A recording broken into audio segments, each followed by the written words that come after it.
Welcome back, everyone, to the Flyin podcast. We're excited to be chatting tonight about a little FC Cincinnati preseason action. We had another game this past week and a whole bunch of news, guys. Between FCC kit leaks, preseason games, Barreal staying, and then some kind of transfer rumors, coming up here too. We're going to cover it all tonight, so stay tuned for all of that. We're going to do a little bit of a Champions Cup preview. We'll do a larger one in the next couple episodes as well. And then we got Kevin on tonight, so we're going to hear from him too and get his insight on the year to come. But Sam, first, how are we doing tonight?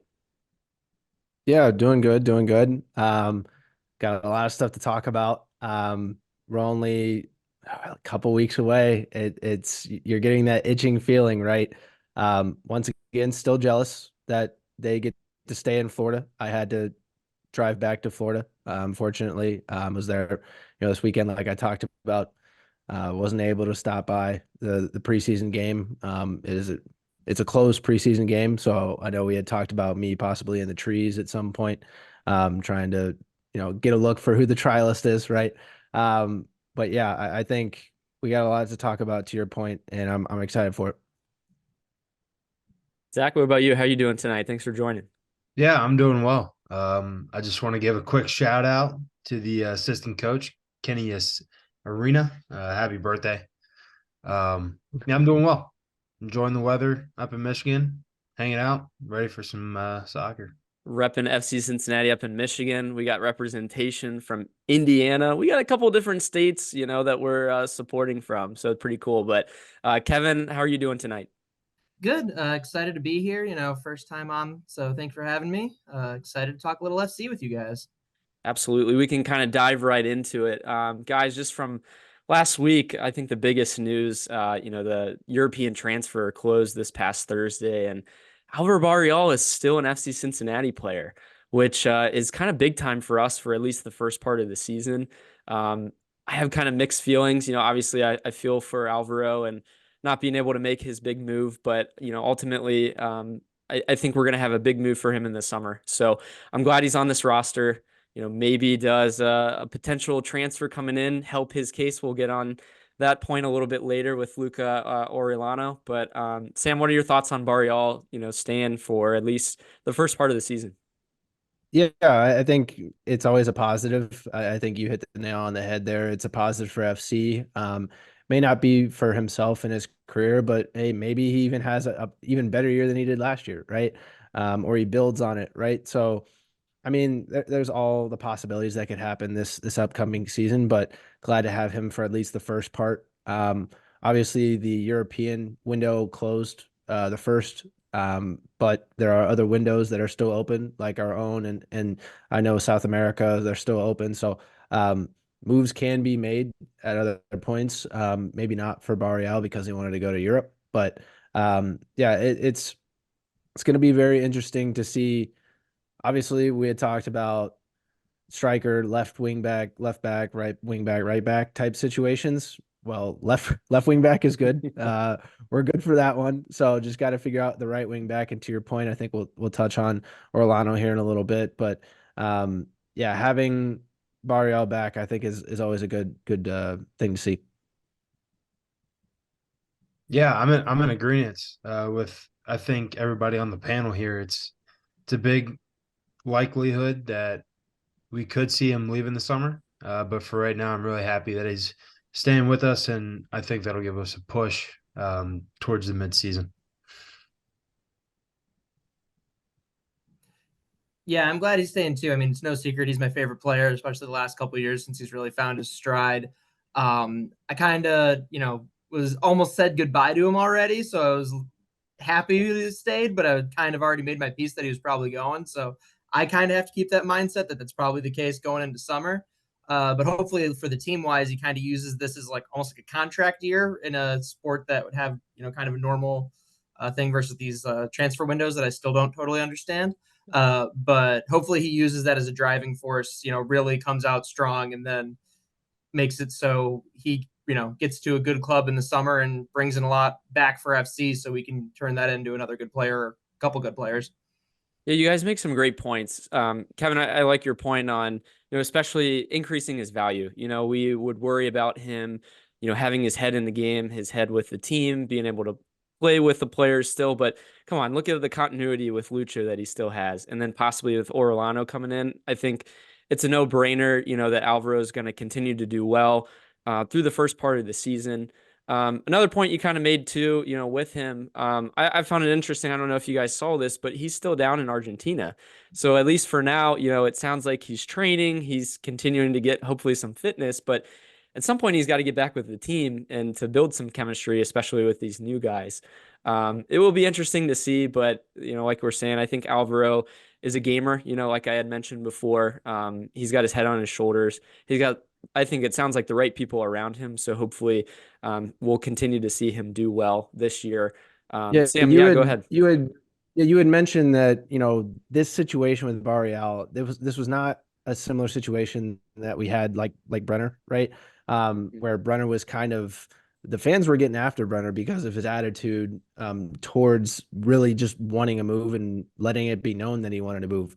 Barreal is very much like, we knew he wanted to move, he deserved a move, but he never said it like publicly, or his attitude never said that, right? And I think, to your point, wherever Barreal was going to go, we were going to grab his jersey, right?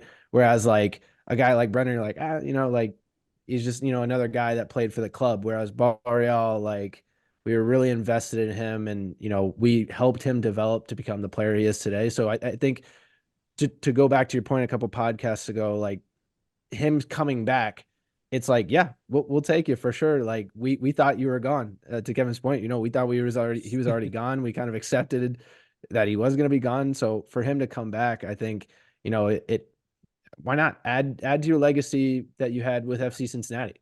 It's kind of like a bonus year that you get, or like a retirement year where you get to say bye to the player and they do like their farewell tour. We actually get to say bye to Alvaro, potentially. And I think for a lot of people, the last time you saw him play, he was cramping and like crawling off of the field against Columbus. I mean, the dude left his heart, on the field. And so I think getting to see him again, at least in the spring, will be cool to see. Sam, the Brenner situation, and before, now with Barreal, it is interesting. And again, like I think his attitude's hopefully there.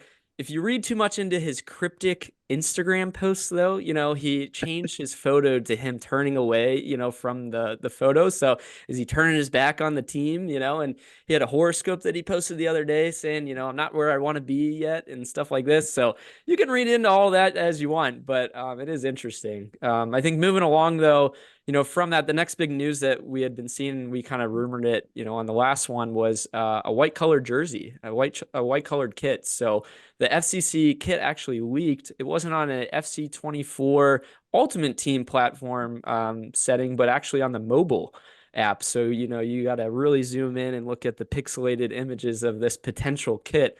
But Sam, did you have any thoughts of this original one? I know it was a white kit. It looked like it had an orange and blue trim on the side. Do you buy into this? Do you think it's real? What do you think? I don't. I think this is just another somebody trying to drum up something, in my opinion. Didn't look too legit. Obviously I don't play EAFC mobile, if ever. So, I mean, it just having, low quality as it is, like it just doesn't convince me too much. I also don't know the validity of, were the other leaks that were on EAFC 24, were they also on mobile, right? So I don't know if that was, because then that would make sense of like, maybe some were on mobile and some, you know what I mean? But my instincts tell me that I don't want to lean into it, because it honestly, it doesn't look that great either, in my opinion. It looks more like a training kit. But I think I'm expecting a little bit more from them. And the picture that they had posted revealing, to your point, the 16th, which will be announced, hit the nail on the head on that one. I think it shows that they're looking to do something more than just what we had seen that was leaked.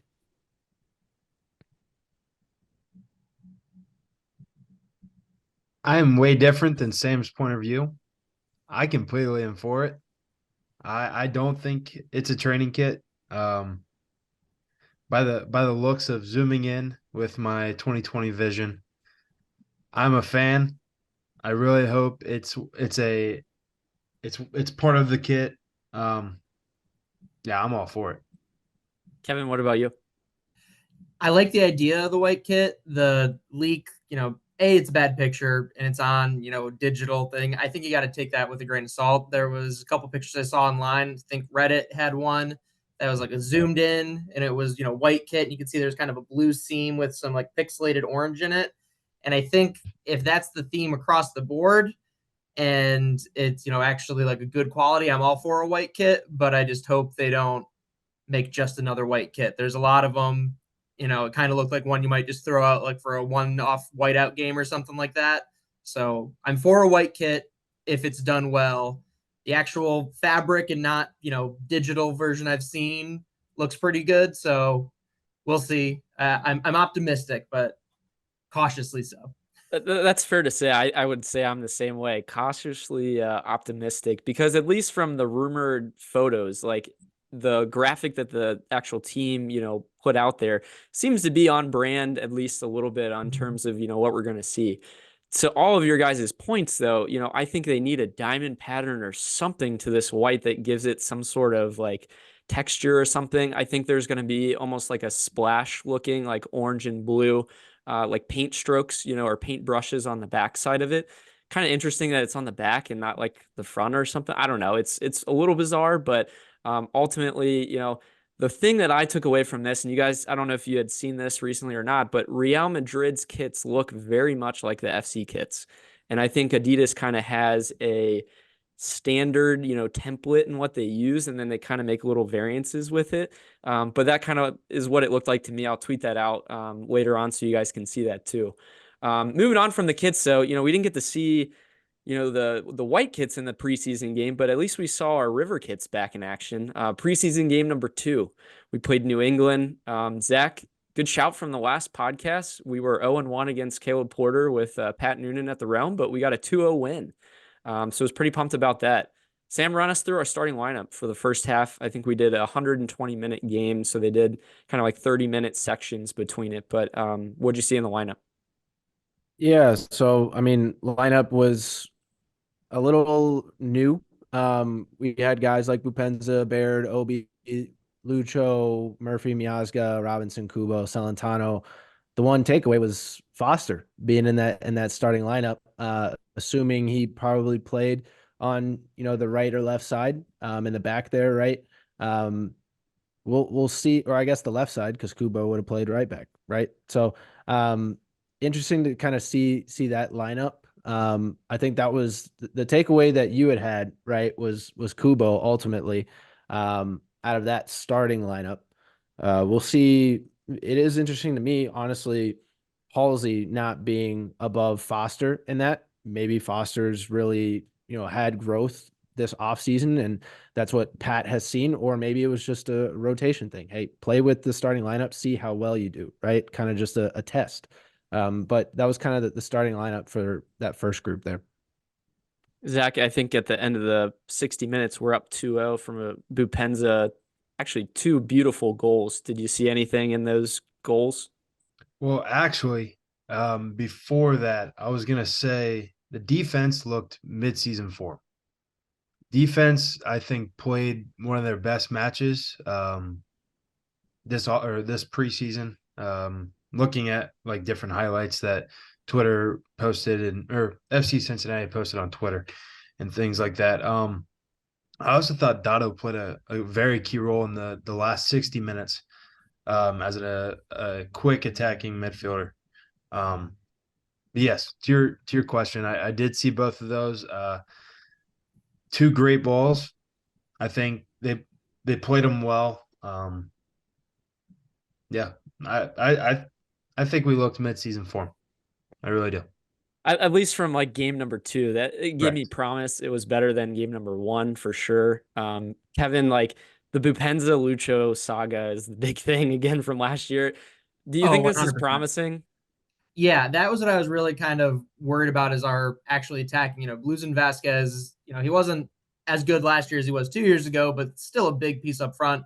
And obviously Boup and only really had, like not less than 20 games with the team last year after he came in. And so it was no secret either that he and Acosta were having some words with each other in the corner. Even after good things were happening, they'd still seem to be arguing with each other a bit.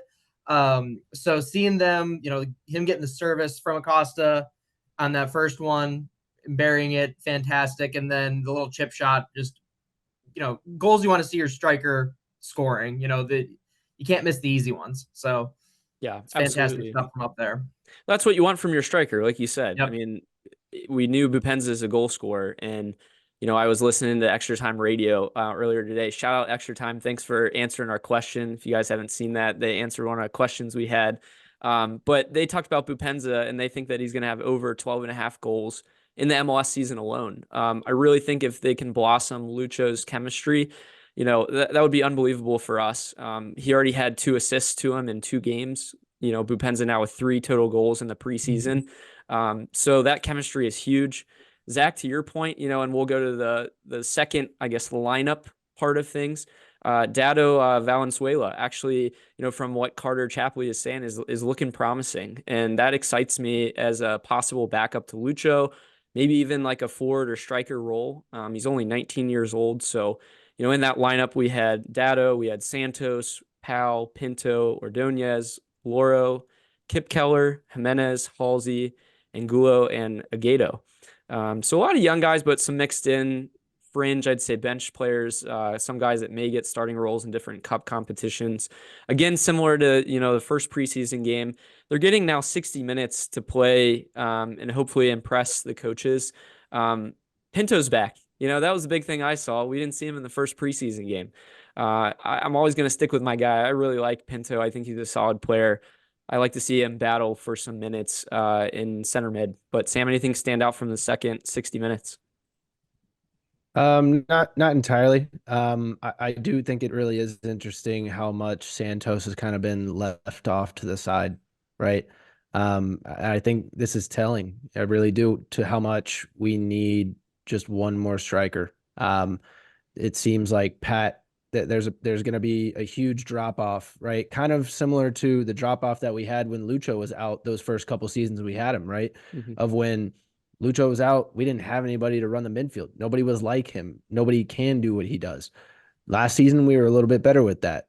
But I think the drop off, especially this preseason that we've seen, Bupenza to a guy like Santos or a guy like Kimi, drop off is extremely far, right? So I'm really concerned about that because Santos is a veteran guy. He's a veteran guy with a lot of MLS presence. And if even in Pat's eyes, he's kind of falling down the depth chart, that's saying something. So that's the only thing that's telling to me. It's cool to see Laura get some minutes back in action on the goalkeeping side. But yeah. Zach, what about you? Yeah, well, to Sam's point of view, I'm interested to see with the last 2 preseason games on the 9th and the 15th to see what the lineup will look like. I'm concerned if we're gonna keep trying to figure out who's gonna be on our starting line come the 22nd, or if we'll start to see the first group on the pitch. I guess that's what I find myself asking myself is will we potentially see the starting group once before they play in the or play the 22nd? Yeah, I think similar to that, I almost have the opposite opinion of make these younger guys play for a spot. I think you kind of know at least 6 of your 10 on the field, obviously Celentano and goal. Kind of figure out those last couple positions and, make them work for minutes and, let them prove something when it doesn't matter in a preseason game. And then, get some time in a cup game and then, really make it hard for the coaches to pick who's going to be that, 60-minute sub. I think that's key, really developing the young talent. And, like you said, I, want to see at least some cohesion from the starting, but I think at least in maybe this first game, get out there and have the young guys fight for it. It's a good opportunity. I mean, like, when else are they going to be able to play that many minutes at like Yeah. this high of a level? I mean, a lot of them will play with FCC2 for the rest of the year or be subs and they don't get a solid 60 minutes in. So Mhm. now's your time to really take your chance. And to be honest with you, we have 4 guys from the starting lineup right now that are being flipped out from last year.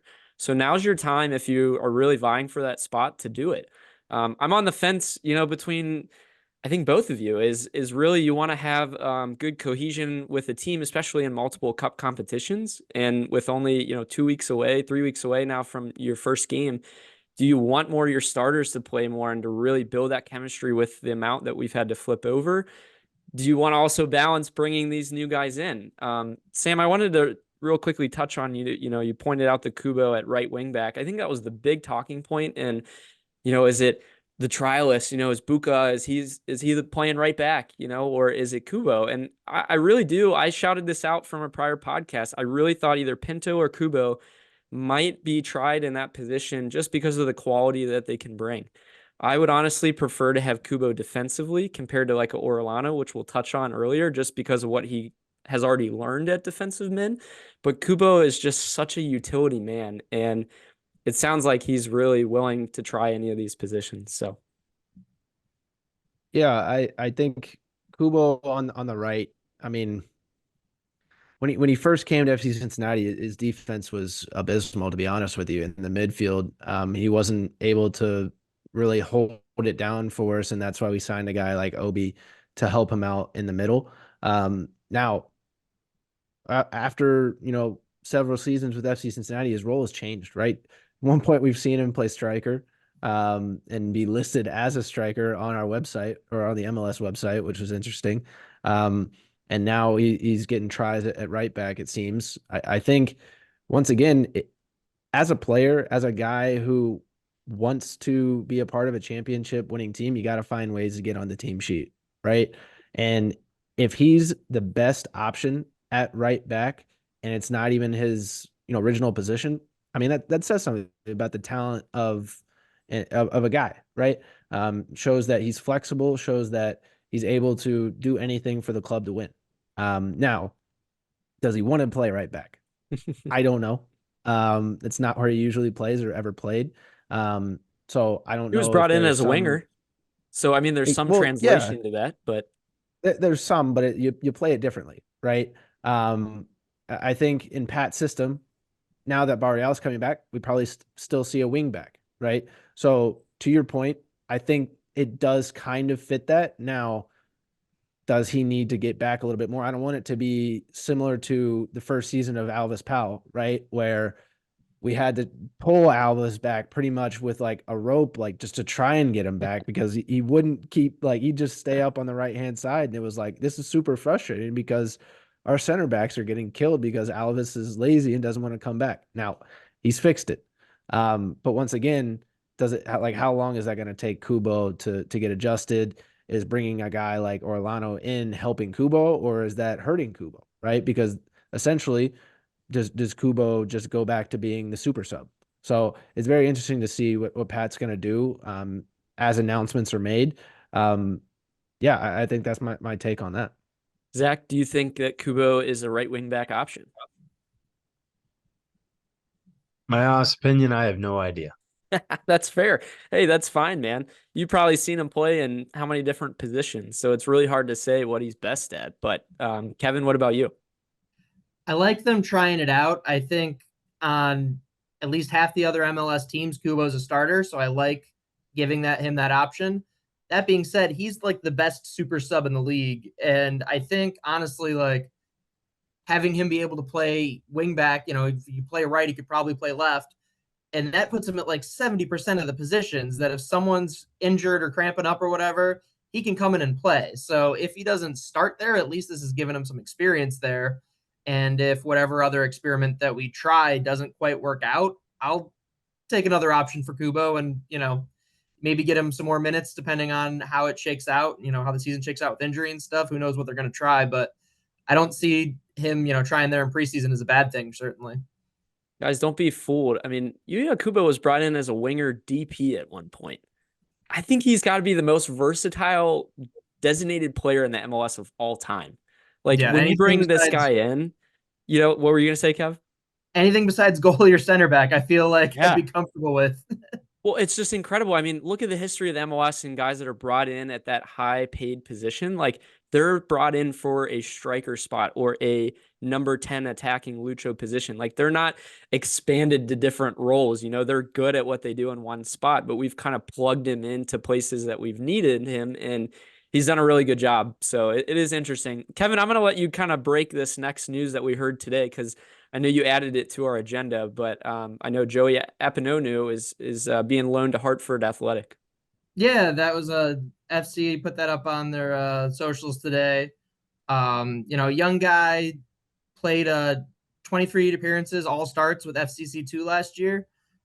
He did play in a full Open Cup game, and then he had one MLS appearance, about 8 minutes. So Ryan, you saw his debut in DC when they were lost 0-3.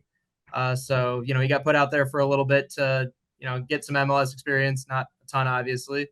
Hartford Athletic, obviously USL Championship League. I like the move generally. I feel like USL, if he's getting a starting role there, like he would at FC2, I feel like it's slightly more competitive than Next Pro League. So get him some more meaningful minutes, I feel like, instead of especially bouncing back and forth between being third option at defender for us versus third option off the bench for defender for the main team, or just playing next pro games. I think get him a little bit more higher level competition and see what he can really do. Little side note, I did when looking at Hartford Athletic, they their color scheme is the same as the old Hartford Whalers. So as a NHL lover fan, I did like to see that they kind of brought that back of a now defunct team, kind of that blue and green. So I think Joey will look good in it. So it's kind of fun. It's not as good as the blue and orange, but I do like the blue and green color scheme. Yeah, for sure.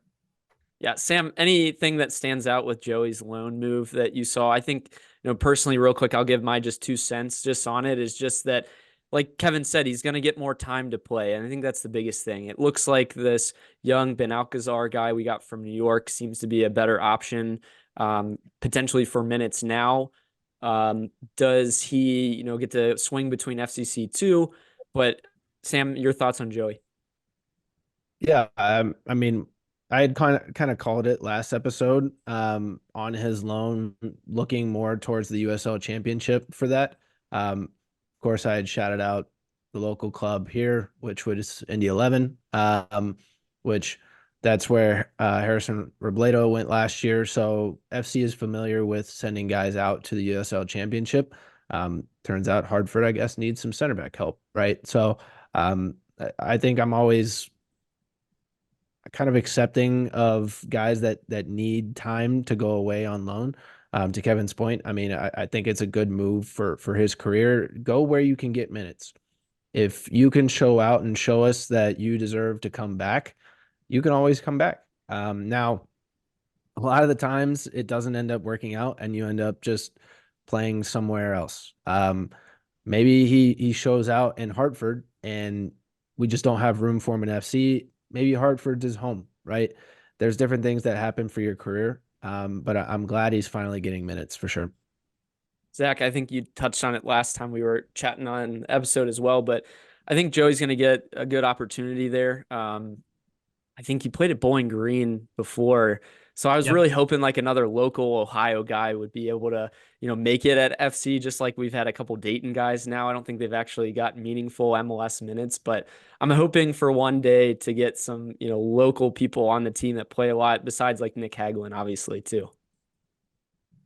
Yeah, I mean, like you said, he's from Ohio. He's actually from Toledo, went to Bowling Green, not too far from where I'm located right now. So, I mean, yeah, it'd be awesome to see a hometown guy come back and kind of play for us. But I think they put him in a right situation right now to get him more minutes, see what he can do for Hartford, and then obviously down the road, hopefully we can see some good things out of him and potentially come back to us. But for right now, I think they made a good move. Yeah, I think we've seen how loans have worked, coming in for us. It's been pretty good, obviously, with Mosquera last year. We need to see better with loans going out and then them coming back and doing well with us. That would be kind of the next step for sure. Guys, I got a trivia question for you before we take a break here. We're going to touch a little bit more about Champions Cup in the second part, but how many FCC players have made a Champions Cup or Champions League at the time appearance? And then a bonus point if you can name, any of these players. Sam, I'll start with you. Oh my goodness. 5. All right. Zach? 7. All right. Kevin? We'll go 4. This one I had no idea on, so it's Yeah. pure speculation. And It's I'm not even going for fascinating. the bonus. Yeah, well, that's all right. That's all good. Any ideas on like any player? Just name one player maybe that you think that's played in Champions Cup or Champions League before. I mean, you got to go with like guys that have been in the MLS for a while. So like I go with guys like Hagelin, Santos, Okay. I mean maybe a Miazga, maybe I Yeah. don't that's those are the names we're thinking. Yeah, I'm not guaranteeing anything. Yeah, Mhm. possibly Acosta back in his DC days, but I mean, if you're counting former players, Albus Baji and Powell? Gaddis have been around for a while. That could be them, but I don't know if you're counting people that have left the team. So it could be 4, could be 20. I have no idea. Yeah, I was going more for current players. So Fair. to your Yeah. point, yeah. But find out at the end, and you guys will have a treat for that one. So Agility is a technology-driven soccer training facility. So we offer 6 facets of training. That would be Tech Touch with ball launchers that work on your first touch, the TSZ, which is the ESA equipment and working on decision making. We also have a circuit. Circuit training would be taking the ESA equipment to the next level. It's kind of like a soccer obstacle course. Then we offer neuroscience training with our reflection tools, working on processing things a little bit faster, hand-eye coordination and such. We offer skills classes, which is your typical core skills training. Lots of people still enjoy that, so we work on a lot of attacking 1v1 skills. And then we also offer athlete development. So our athletes come here and they work on speed, agility, quickness, explosive movements, really just learning how to move and function a little bit better as an athlete.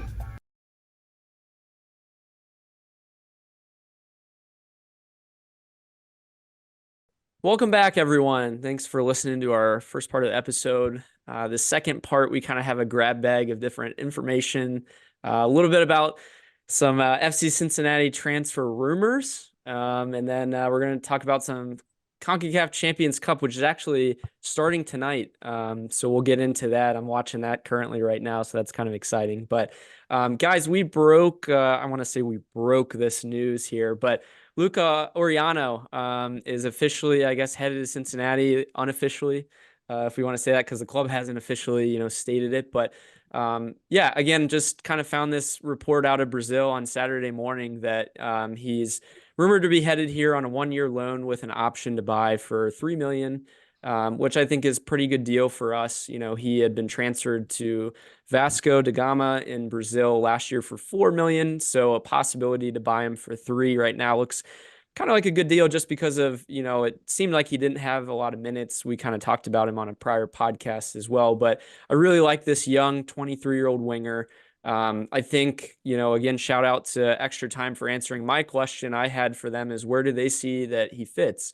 And that's going to be my question for you guys here. But for me personally, I think at least for now, they're going to try him at right wing back, maybe even potentially move him higher up and have, if we do play, another midfielder that can drop back into his position on defense some, just to utilize him up front. I've seen a lot of shouts out there online, and someone had even commented to us that they see him as almost like a false 9, which would be interesting. Almost like a Man City style where you don't really have a hold-up striker. You kind of have an inner flowing mix of, maybe Lucho, Bupenza, Orellano, maybe even Baird, kind of thrown around in different spots, which would be very hard for defenses to keep track of all those guys. We know how much Lucho likes to drift out wide.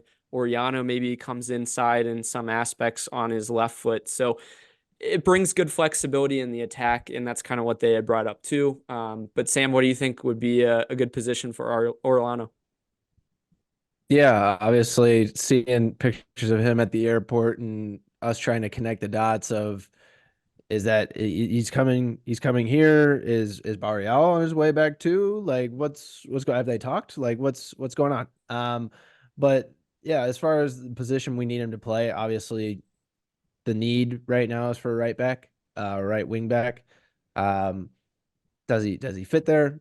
Not sure. I know I had talked about previously in the other podcasts of yeah, that's where we need him to go. But if he's going to be loaned in, he already knows where he's going to play or where we want him to play. He wouldn't be loaned out here or agree to come here if he didn't want to play somewhere, right? If it was just somewhere where it was like, hey, you're going to play this, and he was disgruntled about it. Like that doesn't make any sense to get loaned out somewhere where you would just be unhappy playing a position that you don't want to play. So I think that's probably where we'll try him out the most. Now I think the flexibility is a great point as far as up top because you have Baird, you have Bupenza, you have Acosta, guys that can play outside, inside, and now adding Orellano to it, I think it'll be interesting.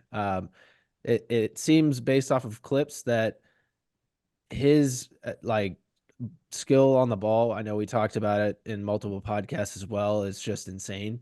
And my biggest point too is he seems to have a better weak foot than Barreal. So I think I think there's some, I don't know, credibility to that. But yeah, I think we're just waiting once again on FC to announce it, somebody to say something, so that way we can officially kind of all take a deep breath as far as okay, there's another spot that we don't need to fill or need to stress about filling in order to round this team out. Yeah. I got nothing to say really. High market guy, coming in as a right wing, as a main position. Brings the left wing position with him as well as the attacking midfield position as well. So yeah, you got a market value guy coming in, and I'm curious to see what he can do. Yeah, I think ideally he'd be that Santi Arias replacement. He's a much younger guy, obviously, and he also, from his uh, highlight video, looks fantastic driving up the side. From his stats, though, not one to really put the ball in the net. Arias got a couple, or at least had a lot of good service in. So hopefully he can kind of bring that where he can, lose defenders, chip it over, and or swing it in, and then get some offense off of it. I think and I didn't really see much on the defensive side. I guess it's not something that you highlight, which is something that both Arias and Barreal really give you on those wingbacks, which is really needed there. When you're making Messi get mad at you like Arias was every time they played at him, that's nearly impossible to replace. So, but obviously, when you're watching a highlight video, that's not the stuff that gets put in there. So, hopefully, a high upside on the defensive that matches the ability to, on the ball. So we'll have to see. Young guy. There's a picture of him and Barreal on Reddit when they were both like 17-year-olds. Obviously not that much younger than they are now, but it was pretty funny. So obviously some chemistry there. Maybe that kind of him Barreal staying maybe help bring him to the team. So yeah, I'm excited to see what he can do. Hopefully is can slot in there nice and very few bumps in the transition. I think you nailed it, Kevin, on like, especially, Barrial staying. What does that do to Orellano, to say, like, if you look at Orellano and you look at Barrial, they're about the same height. They're both left-footed. They're both from the same Velez, academy. They're carbon copies of each other. And, in really some ways is Orellano the heir to Barrial's throne, like, is he the guy that comes in and says, I saw what you did. Now I'm going to do the same thing and maybe make my move to Europe. Does he see that as a possibility now that we're, potentially going to be shopping Barreal in the summer? But yeah, I think you make good points. Zach, I like your point too on like left back, like the heir to the throne on that. Like I said, is like versatility and playing multiple positions. Now, Kevin, overnight, Barreal didn't gain his defensive prowess that he got. He had to work That's at that true. for a year and a half. But I don't see as much of that in Orellano's game, but is that transferable? Like Sam said, is like you'd think with a loan, he'd kind of have this agreement that, hey, I'm going to be putting you in this spot or in these positions. Or, maybe we're going to try something different for part of the year. Just be willing to kind of be flexible with us as we kind of work through some things. But the transition is almost seamless. Like we see some guys come into the league, especially on a loan, a 1-year loan. We talk about all these guys that come in from abroad. How are they going to work out right away? If he's on a loan, obviously with Mascara, we lucked out in that he was pretty, seamless in a transition. But Orellano, having Lucho, having Barreal, that, these guys are very similar. They're all from Argentina. They all have blonde hair right now, so they're going to get along. And I think that chemistry is huge for the team. I always go back to FIFA and you see the countries that you put next to each other on your ultimate teams and how that builds the chemistry of the team. I think it makes a difference in how they can communicate. So if he can plug in at, right wing back right away, awesome. If he can do winger, I think he'll be versatile for us and provide a good threat. I don't think he's still our striker guy that we're looking for, like a Vasquez type. He's not the same build. He's not the same player. He's more of a run at you and dribble and create kind of player and not a hold up player. So if you use a 2-striker system, well, who's going to hold up the ball? Is it Bupenza then at that point? He's got to be better at that if you're going to play him that way. So that'll be interesting. But moving on from other rumors, guys, we've been waiting for this trialist to be unmasked. Kevin, I'm going to shout out your text to me. Is this guy going to take off his mask from one of these preseason games so he can actually reveal who he is? It seems like the club is trying to hide every possible, thing about him. But hey, I've seen now that Corey Baird follows him on Instagram. So it seems pretty legit that this guy is going to be here. He did make the starting lineup in the second preseason game. So it sounds like he, at least, from the coaching standpoint, they're trying to see if he fits into that Moreno replacement spot. Yeah, I think from, everything that we're hearing, it tends to be that way. Now, you had talked about cryptic Instagram stuff. He did post a recent Instagram photo, and in my opinion, it didn't even look like he was anywhere near Florida. So I don't know. I don't know what that says or what that is. If it's like, is it him? Oh, or that one is it was his somebody wife. else? Like, did they? His wife I know. posted Yeah, it. it was his wife. Yeah, it was his wife. And I was like, where are they? Are they in Florida? Like, are they in Florida? Where are they at? So obviously diving deep into this, wanting to know who he is, if it is Bucha. But I think all signs, like you said, Ryan, point to it. Or maybe they sent him home, right? So I also don't know the policy on that as well, right? So him coming from Europe, still being a trialist, European window is closed. What's the kind of the ins and outs of that, right? He's here. I think he's staying. Well, yeah. And it's one of those things where we had talked about his contract being up in, what was it, June, right? Or July. So is that part of it? Is it part of like FC is just waiting to like just buy out the rest of his contract if it is past like, the European transfer window? I don't know how that works, but I think seeing him start in the first team is clear that that's the quality of player that we're getting if it is Bucha, right? We had talked about it. We had researched it.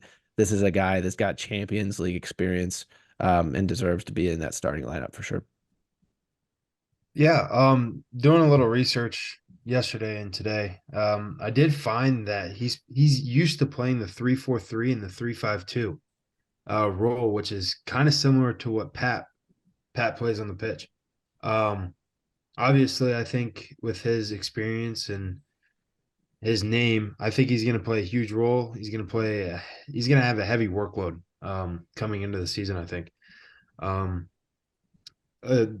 With other research, I found that he recorded over 200 professional appearances. So there's going to be a guy out there that's going to have experience and be able to kind of move around and give the younger guys a little bit of motivation and different kind of things like that to kind of push the mindset that, hey, we're here to win, and that's about it. I'm looking forward to. I mean, it's Bucha. Everyone knows that the trialist is. There's people joking that on Pat's sheet he even had like trialist parentheses not Bucha, and then they made him cross it out. So, that's a rumor from Reddit. Who knows if that's true or not? But I feel like, it's the worst kept secret right now, and I feel like maybe that Instagram post from his wife's a red herring. Throw off the immigration people. Maybe see if they can, convince him he's still in Europe or something like that. But yeah, with a little water cooler talk today with some FC fans at work, they're saying that everything they've seen is that, especially that first game, he was one of the better players on the pitch. So, obviously preseason, but if that's true, and if he's getting first team minutes in the second game, everything I've seen from his, highlight sheet and all of his stats and stuff, it's all upside. Love Moreno, but I think this is an upgrade overall. So if it truly is him, which it's him, I'm very excited for it. Yeah, I think it's hilarious. This is like now 2 years in a row we've had this trialist that hasn't been unmasked until, right before the season. It's kind of fun in some ways too. But Zach, I liked your point about a workhorse in the midfield. We look at Moreno and the quality he brought in maybe a low like salary position, but the minutes, the quality minutes, I think we all are excited about his upside, but how many minutes can he provide? How many quality minutes can he provide? More of a attacking role at the 8 spot, like Kevin's saying. I think it is an upgrade because of the way he can go up and back, and with experience too. So stay tuned. Hopefully in the next week we'll actually find that out. Yeah. Speaking of like surprises, guys, we haven't had any established referees for this MLS season yet. I know that there's this I guess strike that the refs are going on right now with their bargaining agreement, but who's going to ref these games? I know in 2014 a similar kind of thing had happened, and they used replacement refs. Now the interesting thing about this is MLS is unveiling possibly all these new rules about if you roll around on the ground for 2 minutes, then you get a yellow card, and all these other different changes with subs and everything too. But if you have these substitute refs for a little bit, I mean, that kind of throws off their plans for that. We still haven't gotten any updates on the Open Cup. So stay tuned in both of those areas, both the pro refs and the Open Cup, because like the season, like we were saying, is upon us and we still don't have any of this news. So it is kind of fascinating. But moving on to Champions Cup. So the CONCACAF Champions Cup. Again, this tournament that goes on between U.S., some Canadian teams, Mexican teams, a lot of like other South American or Middle America teams as well. Tonight it starts. This tournament is going on right now. I'm actually, like I said, I have Vasquez, on here with Monterrey. They're up 1-0. I honestly missed if he scored. That'd be pretty cool if he did, but he's in a hot run of form. Kevin, I think you're going to touch on that a little bit. Yeah, I mean, if you had told me at the beginning of the year that Barreal was still going to be on the team and Vasquez had 4 goals or 3 goals or whatever it is with another team, I would have called you a liar. I don't know if just, I like Vasquez for FC Cincinnati, but he had that fantastic year, 2 years ago now. And then he leaves. He had a, slow start last year. He leaves to play with Team USA for a bit, scores a couple of crazy goals in, as many goals as in many games, and then comes back and he was kind of hot and then didn't really, kind of lost it going into the playoffs a bit. And then, he leaves again going to Monterrey and he's all of a sudden hot. So I don't know if he just likes changes of scenery. I'm happy for him. I like to see FC players have success wherever, as long as they're not playing against FC, which kind of is interesting because if we win our game and I think they win their game, or at least their series, could be a quick reunion with him. So that could be interesting. Stay tuned to that. Yeah, hopefully. I mean, that'd be fun. You'd hope there's no bad blood between the actual guys on the pitch and that, nothing nasty happens, but it'd be fun to watch it, purely competitive style of, watch him go against our defenders, see how they handle that. I think that'd be a very fun thing to get, especially so early in the season. So I'm excited for it. Yeah, absolutely. I think for the Champions Cup itself, they've changed the name again. Used to be CONCACAF Champions League. Now it's the Champions Cup. So everything's changing around the MLS and everything the MLS is involved in. So it's always interesting to see how things turn out. But I think the CONCACAF Champions Cup is something that we're trying to build into something similar to obviously the European Champions League. Obviously, it's not going to reach the pedigree that is of that Champions League, but trying to make it important and trying to make it to where that's the biggest thing that matters, right? Um, I mean, your league is going to matter, whether that is the Supporters Shield or that's the MLS Cup.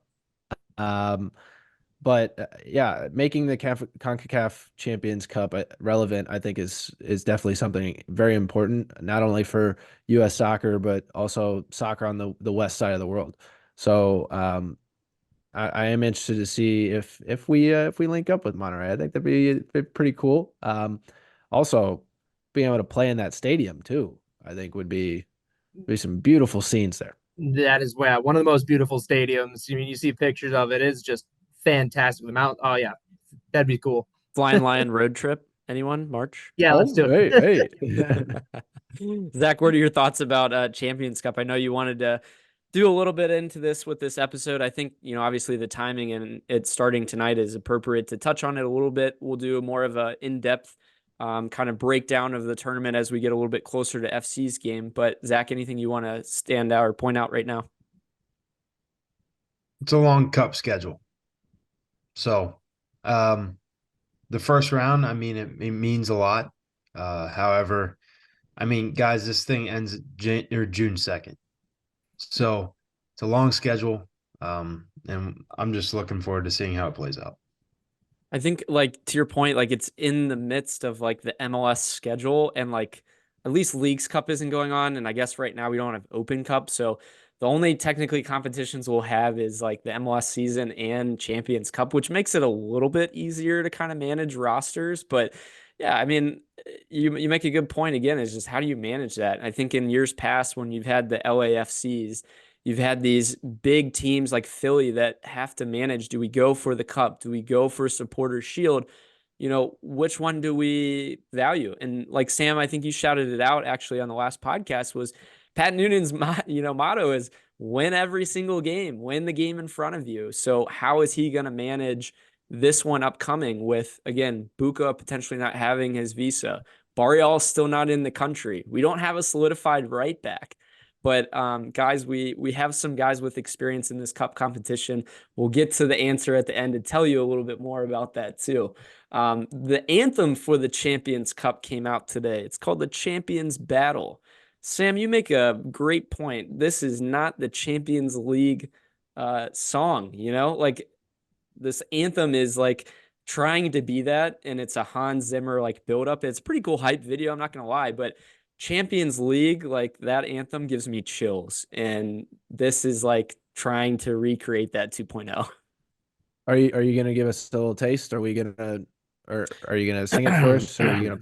No, I'm just kidding. Yeah, yeah, we're not going to do that on this episode tonight. Kevin, I got some final thoughts. I wanted to hear from you, having you on tonight. Again, we appreciate you coming on and giving us your thoughts. A preview of the season ahead, maybe from your eyes. What are you seeing? Yeah, well, first of all, thank you for having me. You've been asking me for a long time. I'm sorry I kept putting it off, but I'm glad to be here now. I'll try and not have it be 36 episodes before the next one. I'm excited. I don't think just with how many changes we've got up front. We're replacing 4 starters essentially going into the season. I don't know if they'll be the Shield team from literally the go that they were last year, and I don't think honestly maybe that should be the goal. I mean, like you said, Pat's philosophy is win every game, but I think they're still going to be a very strong team. I think playoffs are expected at this point. But I think the goal, instead of, a Shield, should be a cup, whether that is CONCACAF, whether that is Leagues Cup, whether that is the actual MLS Cup, maybe Open Cup. Hopefully they get back into it. I don't see that happening, but I would love if they did. I think that's the goal this year. I think, they've got the talent still to do it. And hopefully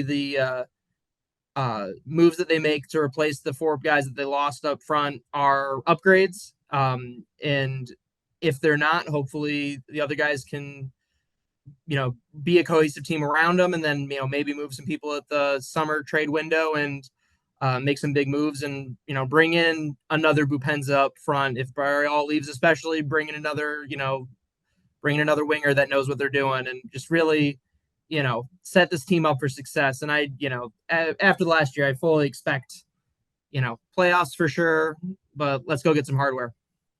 I'm ready for a cup. Yeah, absolutely. Yep. Like we've said before, we've got a shield, we've had some spoons, we need a cup now, but cup in the worst way, whatever cup it is, whatever shape, size, whatever it is, but or several.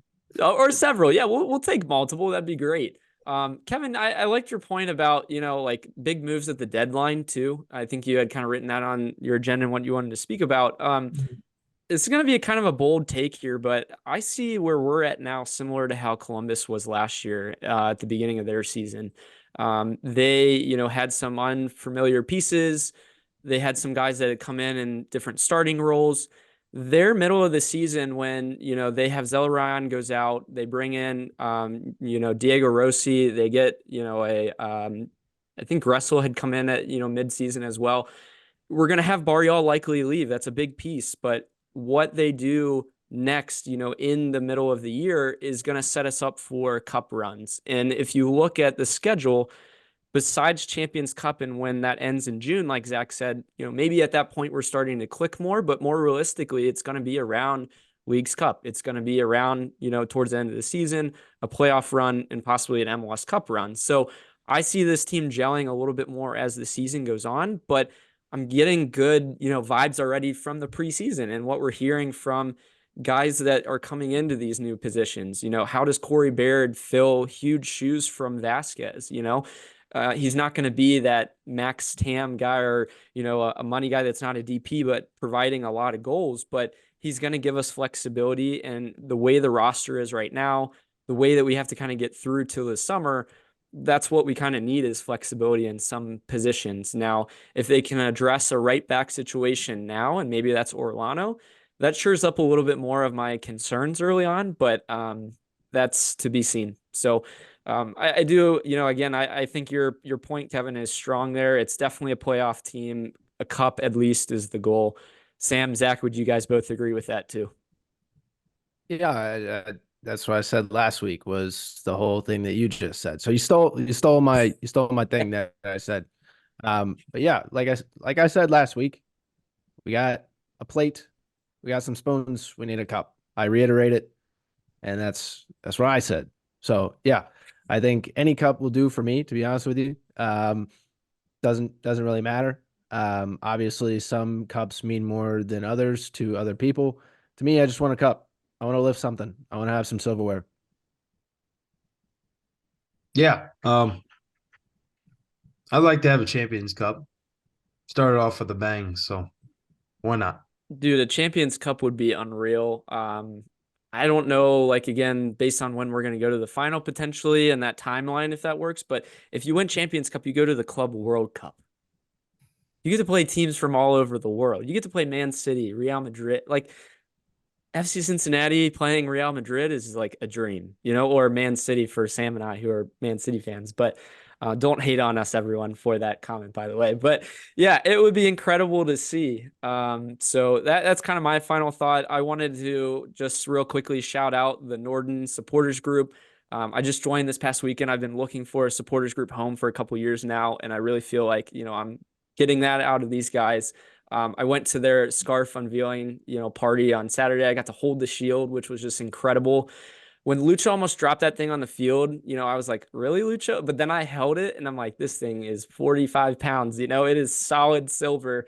But it was just cool to be able to, hold a trophy from the team that you really love and you follow and you have a podcast about, right? You don't get to hold the Lombardi trophy every day if you're a Bengals fan.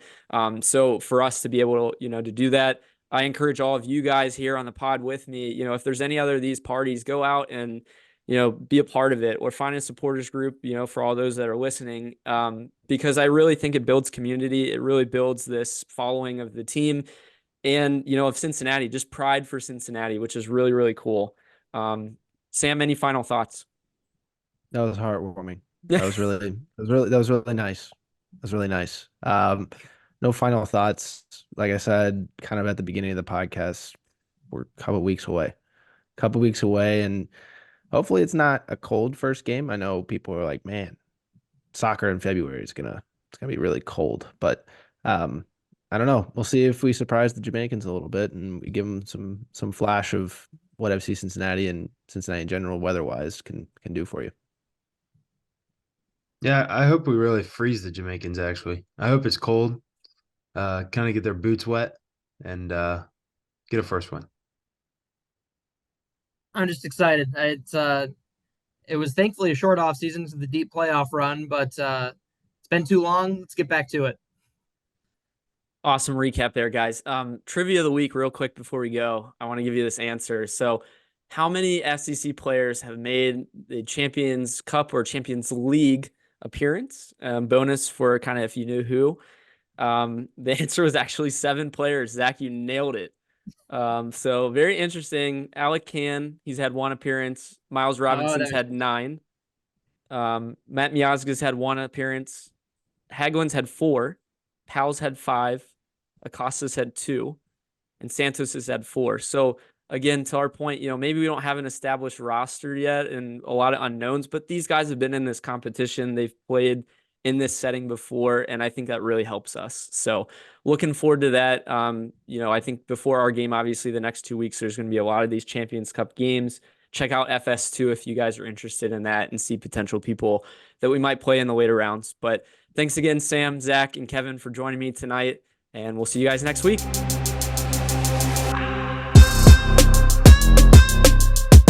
Woo!